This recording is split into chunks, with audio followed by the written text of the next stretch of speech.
संजय राणा,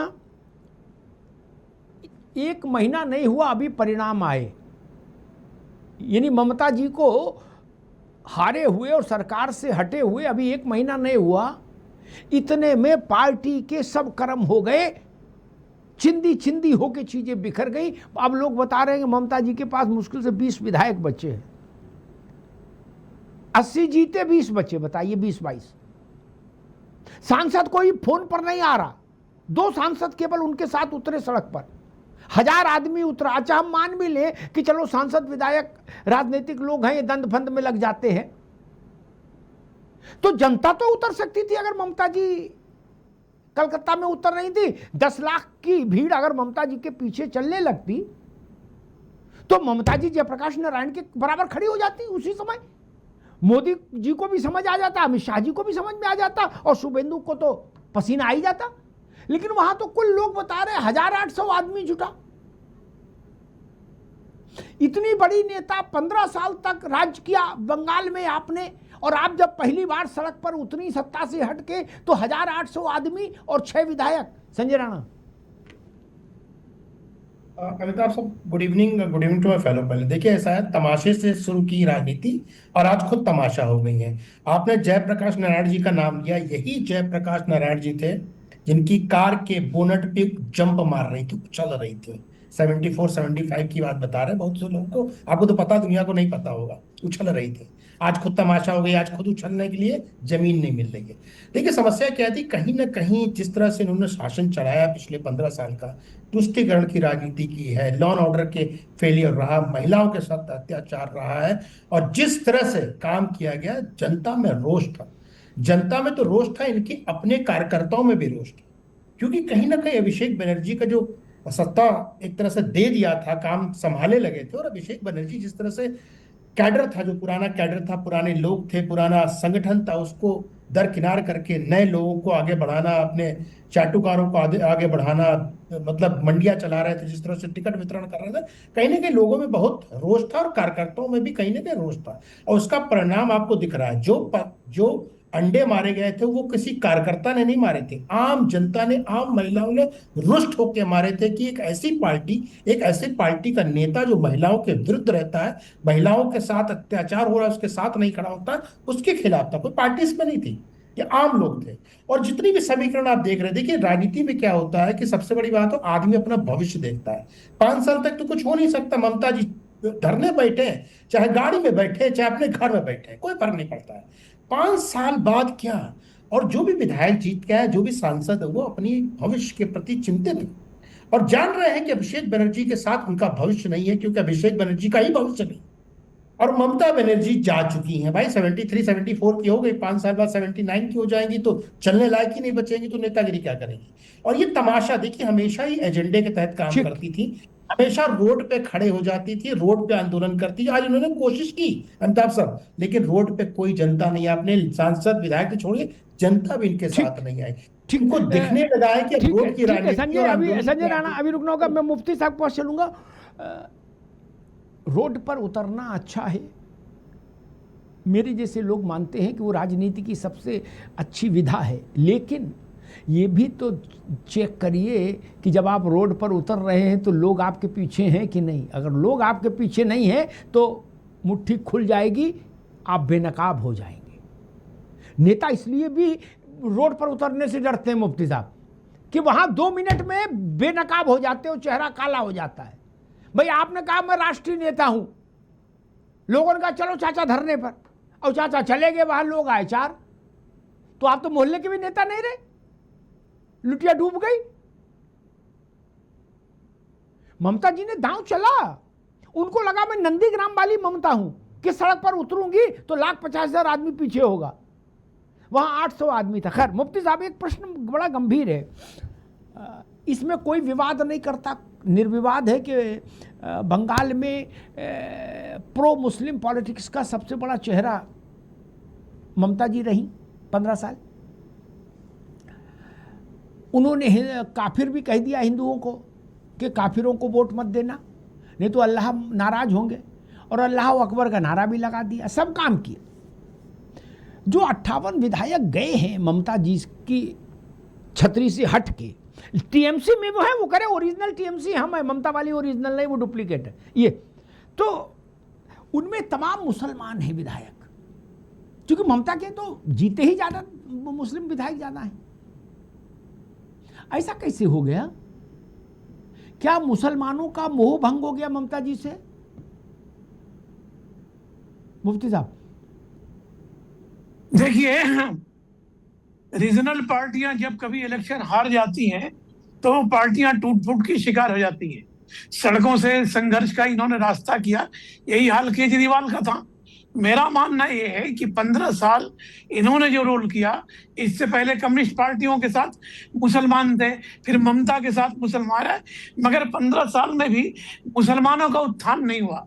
जब ये ममता अब हार गई हैं तो मुसलमानों के अंदर भी बेचैनी हो गई, उनके फ्यूचर, उनके भविष्य को लेकर के।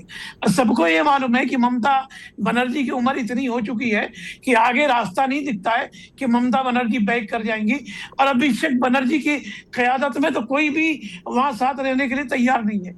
मेरा मानना यह है कि अब बीजेपी का जो ऑपरेशन लोटस है वो तो शुरू हो गया। बाकी ग्रुप को बीजेपी एक मिनट फिर अपनी पूरी बात, मुझे लगता है मुसलमानों को ये बात लगी होगी कि अब ममता बनर्जी अब बिरयानी नहीं खिला सकती, अब उनके बटुआ में कुछ नहीं बचा, तो उन्होंने कहा जब बिरयानी नहीं मिलेगी तो इनके घर झाल बजाने से क्या फायदा। बिल्कुल बिल्कुल बिल्कुल, आपकी बात वही है कि मुसलमानों को भी अब लगने लगा है कि भाई ममता बनर्जी तो वापस आने वाली नहीं है, ये तो खत्म हो गया। अब मुसलमान तलाश कर रहा है कि जाए कहाँ जाए। ममता बनर्जी अगर बचना चाहती हैं तो एक काम कर सकती हैं कि अपनी पार्टी को कांग्रेस में मर्ज कर दें। अगर कांग्रेस में मर्ज कर देंगी तो मुझे लगता है कि दल बदल का जो कानून है उससे भी वो बच जाएंगी, उससे भी उनको लाभ मिलेगा, और मुझे ऐसा लगता है कि शायद ममता बनर्जी बच जाए। मगर देखिए, अभी जो हाल शिवसेना का एकनाथ शिंदे का हुआ, मुझे लगता है कि बाकी ग्रुप का एकनाथ शिंदे कोई ना कोई मिल जाएगा और बीजेपी उसको जिंदा रखेगी। बीजेपी टीएमसी को खत्म नहीं करेगी, बीजेपी जिंदा रखेगी। थोड़ा व्यू अलग है, एक मिनट पूरी बात आप कहिएगा, सब पूरा मिलेगा। एक व्यू अलग है, ये शिंदे और ठाकर और पवार जैसा नहीं होगा ऑपरेशन।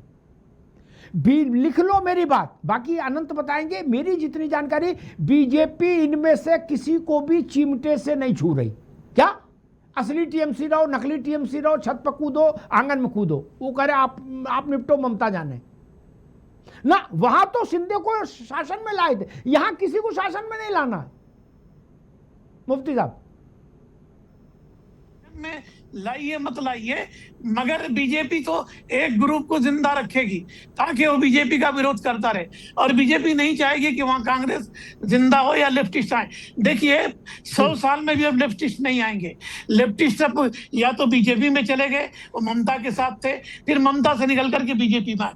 त्रिपुरा में क्या हुआ, जितने लेफ्टिस्ट थे वो सब राइटिस्ट हो गए। अब सवाल यह नहीं है, सवाल है कि मुसलमान जाएंगे तो कहां जाएंगे।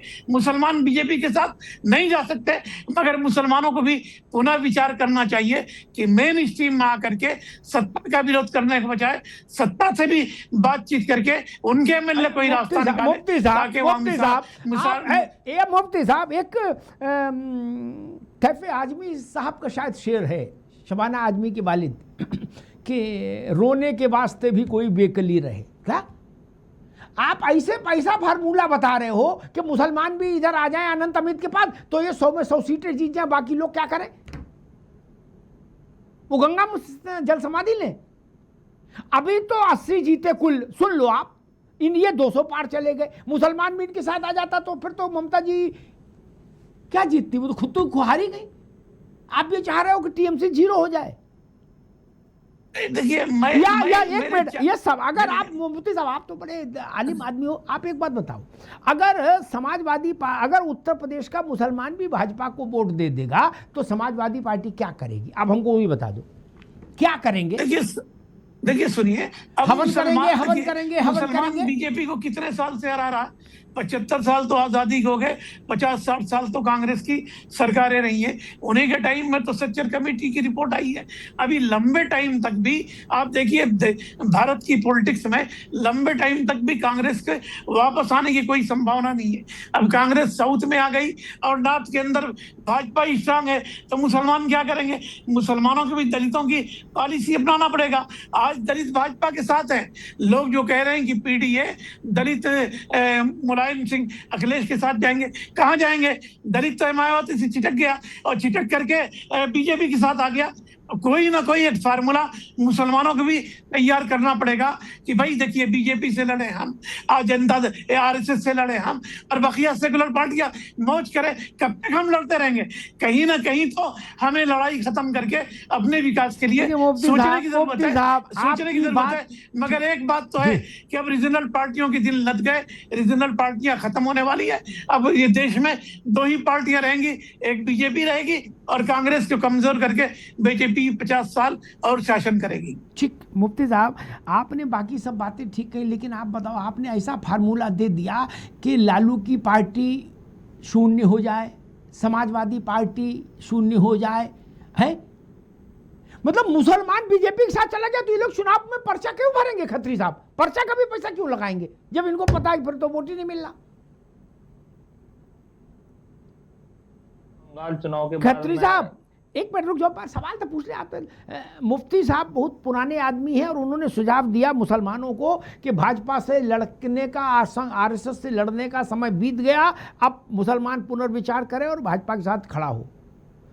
वो बंगाल के संदर्भ में कह रहे थे, लेकिन मैं एक बात तो सुन लो बाबू, मैंने ये मैं उसमें यूपी पे जोड़ दिया कि यूपी में अगर ऐसा हो गया कि 20% मुसलमान भी इनके साथ आ गया भाजपा के, तो उसके बाद तो मेरे ख्याल से किसी का पर्चा भरने बेकार हो जाएगा। निखिल खत्री साहब। जी अमिताभ जी, जैसे कि मैं पहली बार आया हूं बंगाल चुनाव के बाद आपके पैनल में, तो सबसे पहले मैं पूर्व कांग्रेसी ममता बनर्जी के बिल्कुल कट्टर समर्थक, कैबिनेट मंत्री, नए भारतीय जनता पार्टी में आई, ना कोई सोच ना कोई विचारधारा के व्यक्ति शुभेंदु अधिकारी को मुख्यमंत्री बनने की हार्दिक शुभकामनाएं। और दूसरी बात, अगर आप उत्तर प्रदेश की बात लेकर आए हैं तो हम तो एक प्रकरण समझ नहीं पा रहे हैं। इस समय पूरे देश का हमारा अल्पसंख्यक समाज, हमारा मोमडन समाज क्या मांग कर रहा है कि भैया गौ को राष्ट्र पशु आप घोषित करो, राष्ट्रमाता घोषित करो, पर भारतीय जनता पार्टी वाले उसको राष्ट्र पशु घोषित क्यों नहीं कर रहे हैं? योगी जी का क्या आपने बयान सुना है? योगी जी ने क्या बोला कि जो ये बात बोल रहे खुद पशु है? अरे भैया, आपकी मानसिकता जनता समझ चुकी है, और कैसे हमारा मोमडन समाज इनके साथ आएगा? मैं तो पूछना चाह रहा हूँ, जब ये मोमडन समाज खुद ऐसी मांग करो, उसका भारतीय जनता पार्टी के लोग उनकी बातें नहीं मान रहे हैं, गौ माता को राष्ट्रीय माता का दर्जा नहीं दे पा रहे, तो कैसे हमारा मुस्लिम समाज उनके साथ आएगा?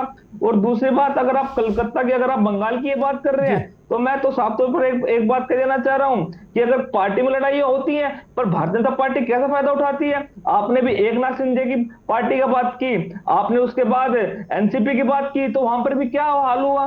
क्या भारतीय जनता पार्टी की मदद से क्या दोनों पार्टियों के राष्ट्रीय अध्यक्षों ने अपनी पार्टी नहीं गंवाई है? मैं तो राष्ट्रीय नहीं है,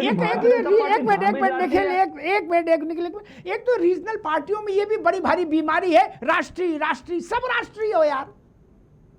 चुनाव आयोग आपको मोहल्ले की पार्टी मान रहा, आप राष्ट्रीय सब लोग बोले पड़े हो। लालू जी की पार्टी भी राष्ट्रीय है, आपकी पार्टी भी राष्ट्रीय है, चुनाव आयोग राष्ट्रीय मानता है? नहीं ना। उद्धव की पार्टी भी राष्ट्रीय है, पवार की पार्टी भी राष्ट्रीय है, तृणमूल भी राष्ट्रीय है, वो तो नहीं मानते आपको, कोई चुनाव आयोग तो राष्ट्रीय नहीं मानता, आप लोग राष्ट्रीय क्यों लिखते हैं खत्री साहब? नहीं तो चुनाव आयोग आपको राष्ट्रीय पार्टी नहीं मानता भाई, उसने आपको नेशनल पार्टी, एक मिनट भाई, उसने आपको नेशनल पार्टी का दर्जा नहीं दिया मेरे ख्याल से। अमिताभ जी, अगर आप ये बात बोल रहे तो आप ही जाकर एक पीआईएल दर्ज करवा दीजिए सुप्रीम कोर्ट में, भैया राष्ट्रीय क्यों इनको दे रखा है, आप ही देख लीजिए भाई इनको राष्ट्रीय दर्जा क्यों दे रखा है, आप ही पीआईएल फाइल करवा दीजिए। आपकी जानकारी गलत है, मतलब आप क्या बातें कर रहे हैं? आपकी जानकारी नहीं है निखिल, आपको जानकारी नहीं, राष्ट्रीय पार्टी का तो हम लिखेंगे, आपको जानकारी नहीं, आपको जानकारी नहीं, कतई आपको कतई जानकारी नहीं। भारत में चुनाव आयोग राष्ट्रीय पार्टी का दर्जा देता है, अपने मन से नहीं कर सकते हो राष्ट्रीय। कल को अनंत अमित अपने को अंतर्राष्ट्रीय बताने लगेंगे, ऐसा नहीं चलता ना। करनी है। हमारी पार्टी कैंडिडेट हर प्रदेश में उठते, तो इसलिए हम अपनी राष्ट्रीय पार्टी बोलते हैं। नहीं, गलत बोलते हो, ऐसा नहीं बोलना चाहिए। तो आप, मैं वही तो कह रहा हूँ, आप एक एफआईआर करवा दीजिए फिर सभी पार्टियों के खिलाफ कि भाई ऐसा नहीं बोलना चाहिए, आप एक एफआईआर करवा दीजिए। और दूसरी बात, जहां पर अगर आज का मुद्दा है तो साफ तौर पर अमिताभ जी, हम एक बात देखना चाह रहे हैं कि भारतीय जनता पार्टी जहां भी जाती है वहां की जो रीजनल पार्टी होती है उनका कैसे तिकड़मबाजी करती है। और मैं तो पूछना चाह रहा हूं आपके पैनल में कि वो कौन से व्यक्ति थे जो हिंदू मुस्लिम के सौहार्द के भाईचारे के दुश्मन थे, उनको क्या जेड प्लस सिक्योरिटी का भारतीय जनता पार्टी ने नहीं दी थी? क्या वो भारतीय जनता पार्टी के वो पहले क्या एमपी चुनाव नहीं लड़े थे? तो मतलब ये कैसी बात है अमिताभ जी? भारतीय जनता पार्टी वाले ये वही लोग हैं जिन्होंने बंगाल में भाईचारे को बिगाड़ने का सोचा और जो देश में भाईचारे बिगाड़ना चाह रहे हैं। और अगर बात आप साफ तौर पर अगर चुनाव की, ठीक है, अभी रुकना होगा, अब ठीक है निखिल, आगे बात आगे।